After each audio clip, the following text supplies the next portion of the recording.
We're blaming you. We're gonna blame you. Okay. Yeah, so remind me at the end of class. I will have forgotten for sure. Remind me to get down there.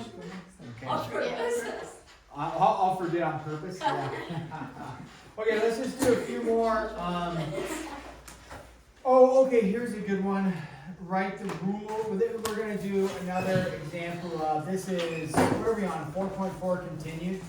And this is talking about functions. So write the rule, and then you're going to be given a, let's do this one.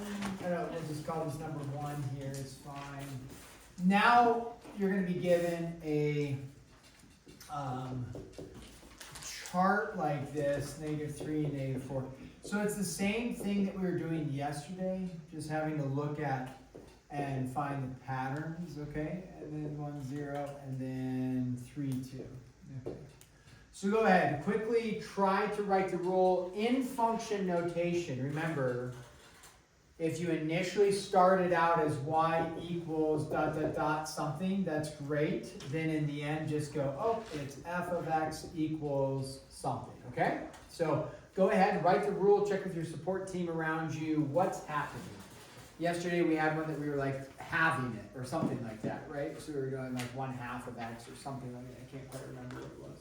So this one, what's happening? You're plugging in, remember domain? You're plugging in a -3, you're outputting a -4. You're plugging in a -1, outputting a -2, and then find the pattern for that. Okay? And then once you're done, lean over to that cheat mate of yours and be like, hey, what'd you get? What'd you get? What'd you get?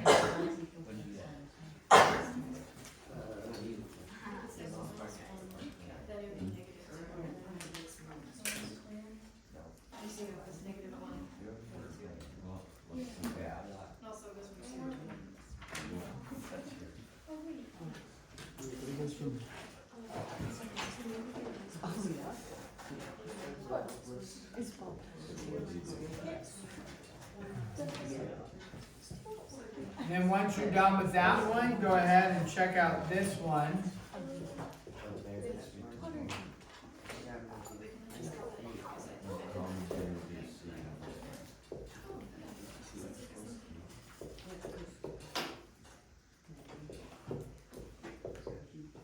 Okay, try this one. Sorry, it's a little sloppy there. That's r of x instead of y. But remember, they're the same thing. So you're plugging in something, you're getting out something. It's just in function notation. Ultimately, your answer, though, should be in terms of r of x. Even that's pretty sloppy. But that's, so once you have number 1, move on to number 2. If number 1's super confusing for you, we can move on to number 2, and then we can go over that together. So we get that. And then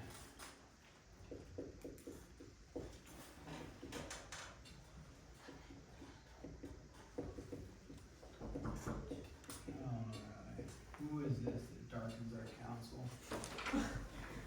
Oh, Drew! Like, were the corrections due today? What should we do, guys? Flip it. Yeah, they were due today. Cause like, me and Shiloh, like we realized that we forgot to turn them in, and so like, I ran over here to see if like I'd be able to turn them Since your mom's not doing well, go ahead. in. Okay. No, I'm just kidding. It was a joke, class. See, Drew is the chips. It's like my mom's like death, like she was on her deathbed, and like the chips are like the last thing she wanted to eat before she passed Oh, away. yeah. But like, somebody one wanted chip chips, saved and they her. were gonna beg for chips. I said, we gotta beg for the chips. They're like, what if we beg you for the chips? I said, that's fine. Get on your hands and knees, grovel at my feet, weep, cry, and I'll give you a bag of chips. So of course they wouldn't do it. You know, it's like too embarrassing. But Drew, he came up. He didn't get on his hands and knees, but he did start shedding some tears, and he was giving this whole story about his mom who was on her deathbed, and her only wish was some potato chips, and if only he could bring them to her, that it might help her through her pain. And he was really going for it. Some tears were like starting to come out, and I was like, oh man, here. Take it. So, nice So the job. drama class is finally paid off. Yes, if I ever get out, got you some potato chips. You don't even want the chips, as I recall. So, What? I really wish I was there to see them. it was pretty good. Yeah. Okay. I have no idea what to do with this. Is it 8? Just and then it would be negative. I don't understand.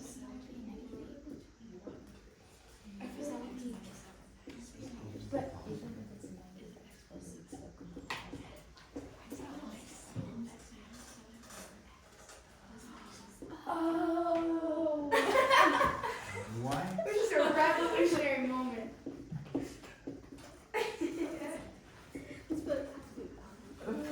Yeah, but then it's value in x cubed. Okay. The absolute value times. Yes, that's saying I No, absolute value x cubed. One plus 8, so like 1 plus 8. I'm so smart. No, it's the absolute. imagine. Oh, it doesn't have to be absolute. Yes, it does. No, because no, that's a but negative. It's gonna be something out it's A negative 2 times a negative 2 times a negative 2. But equal Cubed negative times. Oh, it's cubed. Okay. I feel like half smart. Probably something super simple. This is my first smart movie. What? So this is my first smart movie.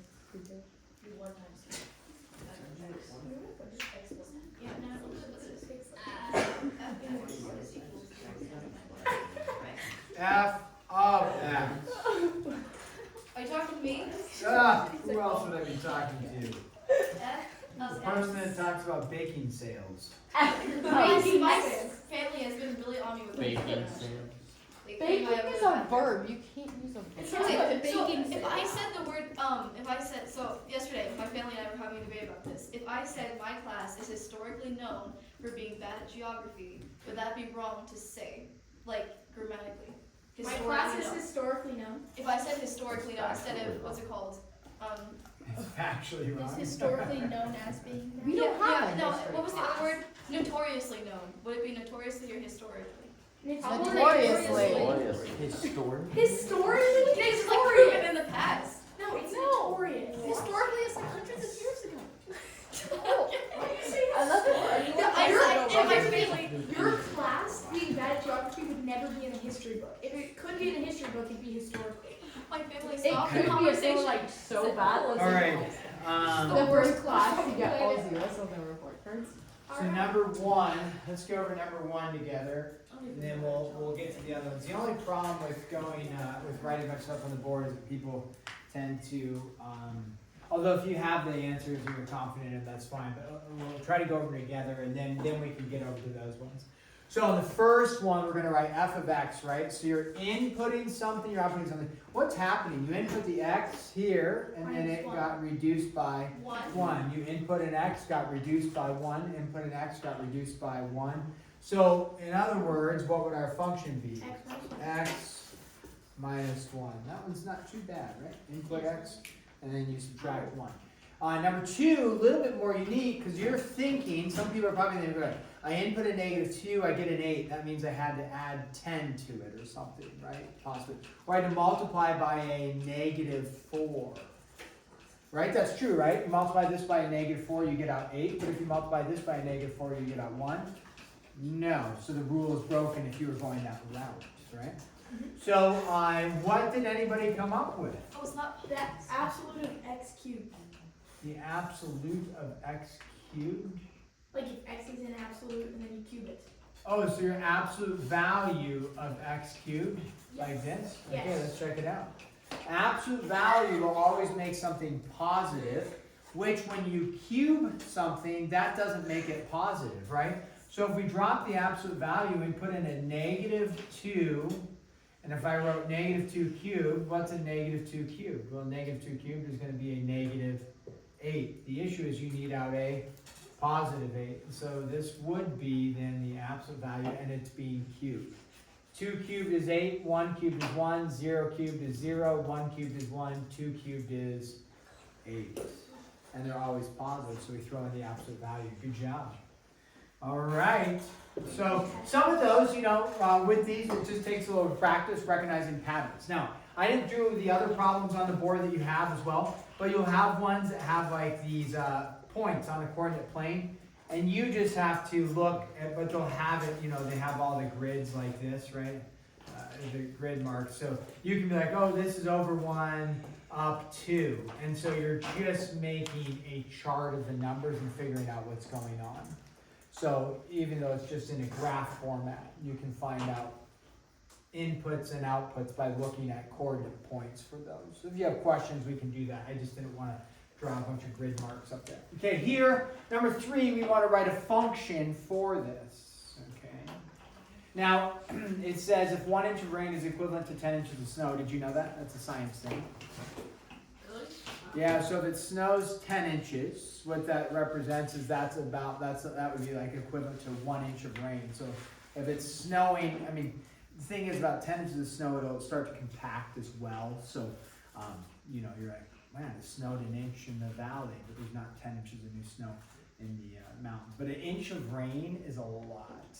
You might not know this, but an inch of rain would be substantial downpour, especially like here in Missoula. We don't get that very often, almost never. But, yeah. I was gonna say, well, sometimes like 5 inches of snow could be an inch, depending on the temperature. The temperature and the density of the snow, yeah. So, in this thing, we just want to express the number of inches of snow that is equivalent to R inches of rain. So it's important that we represent, like when we think about function notation, we're going to represent snow in terms of rain. Okay, so they said express the number of inches of snow that is equivalent to inches of rain. Meaning, you have to think through this. Is this going to, if we use capital S for snow, and then is it going to be S of R equals something with an R out here, or is it going to be R of S equal to something with an S out here? So terminology, this is important because let's say S as a function of R, or S in terms of R, or this would be R as a function of S, or R in terms of S. So what they want is express the number of inches of snow in terms of R, the rain. So this is the one they want. Now, we have to do something more than just write R, because we know that S doesn't equal R, right? They're not equivalent. So what would it equal? The number of inches of snow compared to the inches of rain. What would we write here? There is going to be an R involved, the variable R. By the way. I'm guessing about 10R. Yeah, 10R. You bet. So if you plug in 1 for R, that's 1 inch of rain, how many inches of snow would you get back out? 10. You plug in 2 for R, you would get out 20 inches of snow, so on and so forth. Okay, so this would be S, terminology, S as a function of R, or we could also think of it as S in terms of R.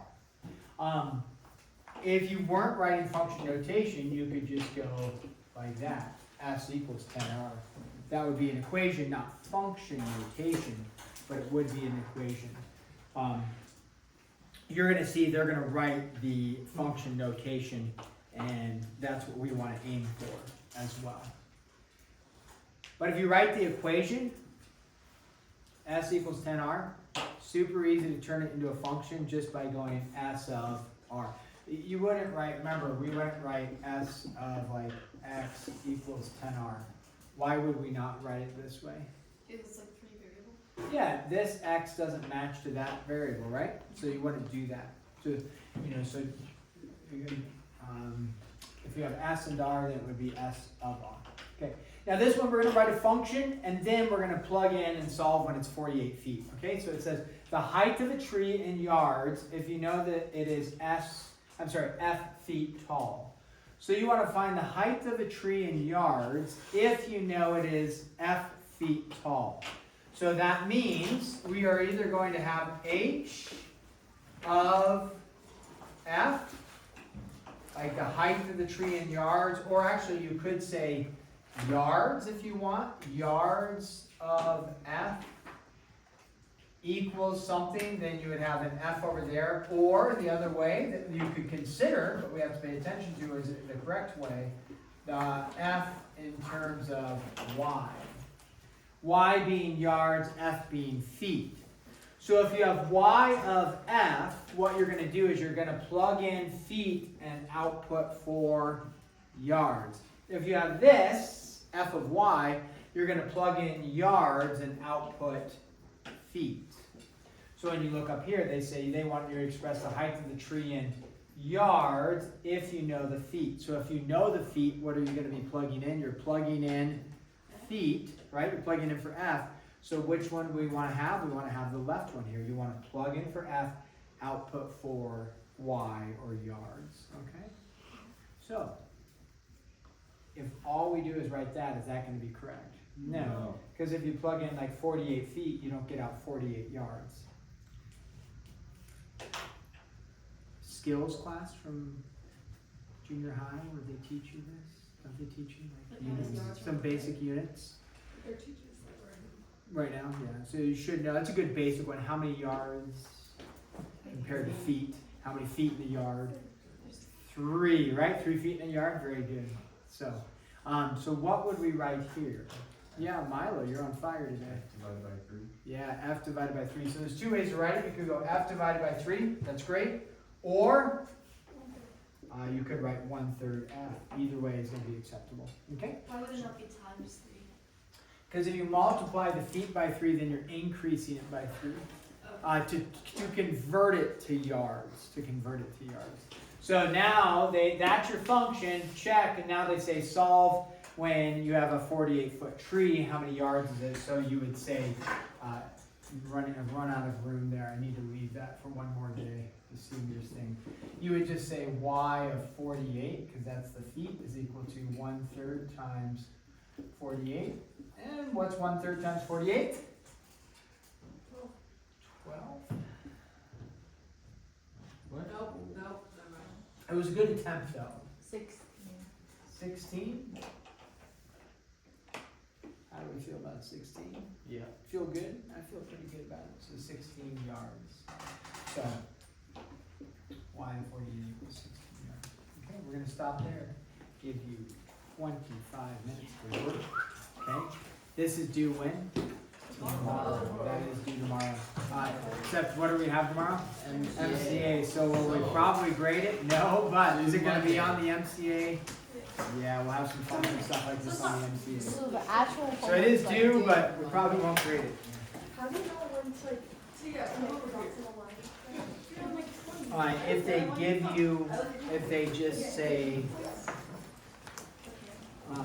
let me stop the video here.